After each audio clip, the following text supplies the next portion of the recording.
Bali, pupuntahan na natin si Mrs. sa kanyang trabaho para sunduin siya at madala yung mga bibiliin niyang mga prutas gaya ng pakwan, kasi malaki yung pakwan, mahigit 1 kilo. Mahirap naman nga bitbitin. Maganda kasing kainin yan pag mga ganitong mainit para hindi tayo ma-dehydrate. Yan ang the best na prutas na kakainin natin para bawi rin yung mga pawis na nailalabas natin. Malapit lang naman, nakakalahati na tayo galing dyan sa Van Horn.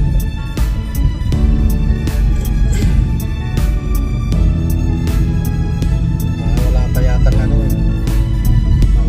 10 minutes, pero sabi niya maaga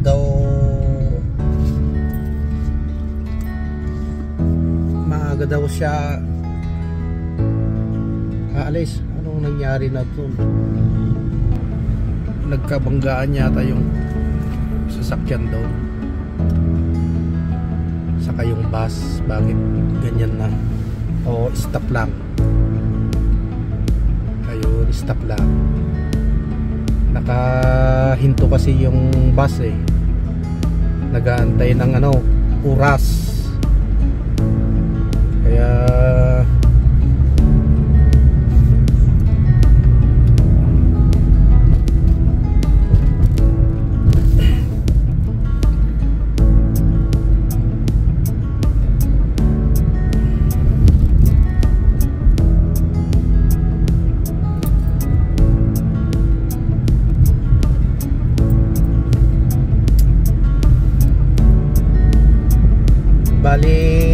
parang may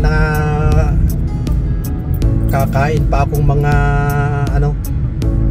mga buha-buhangin, kasi inano nila kasi kanina yung yung ngipin ko, pinalis nila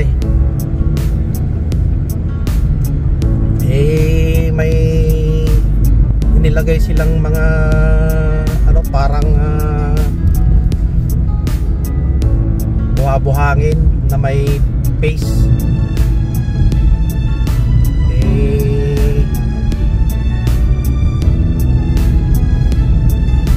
Natinga pa yung mga ngipin ko tapos tinusok-tusok na, tapos nilagyan na ng pinagtanggal niya, kumuha siya ng dental floss.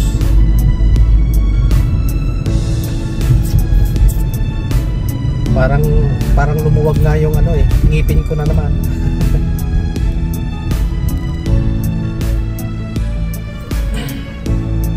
Ito na yung bus Victoria 124. Dito tayo sa gitna kasi diretso yung paliko dito sa gitna, diretso tayo.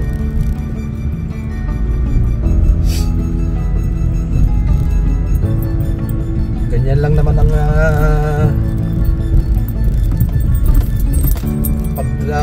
pagmamaneho dito sa Canada Sundan mo lang yung mga araw-araw, tapos yung speed limit ang number 1. Kasi dito pag mga ganito nasa 30 lang to. May nakalagay naman dyan may 30 maximum. Tapos pag may mga crossing, kailangan stop. Maliban lang kung walang sinabing sign, naka-sign. Pero kung may sign, kailangan hihinto ka para pag wala kang violation. Kasi yan, gaya niya no, may nakalagay na stop. Buti dito nga stop na eh. Pag may mga stop na ganyan naman, first come first serve. Kahit sa pagkabilang ano, pagkabilang, ayan oh, may sensor pa dyan oh, dito sa kabila. May battery bitis. May sensor yung ano, kailangan na mag-ingat pa rin dyan. Pag nakita ng pulis yan, kasi madidetect niya yung ano, speed limit mo. Yung speed mo, kailangan ano yung nakamonitor doon sa sensor.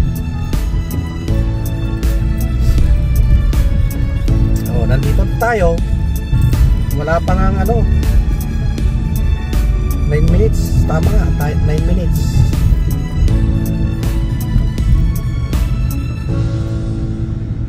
Dito na tayo. Diyan na lang yung pag right natin, unang kanto, doon na yung trabaho ni Mrs.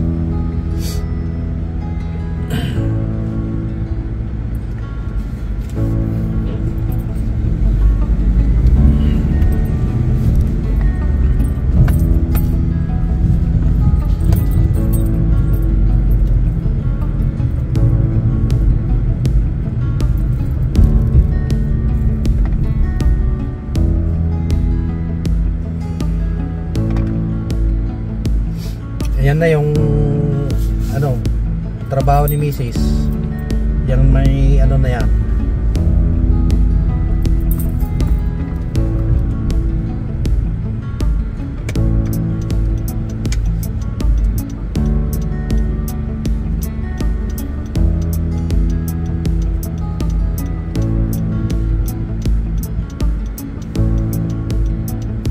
Dito na tayo. Hintayin na lang natin yung time ni Mrs. Mag ano pa, maaga masyado tayo, mga ano pa 15:44 pa yan eh, siguro 3 minutes pa kung lalabas yan ng 3:45.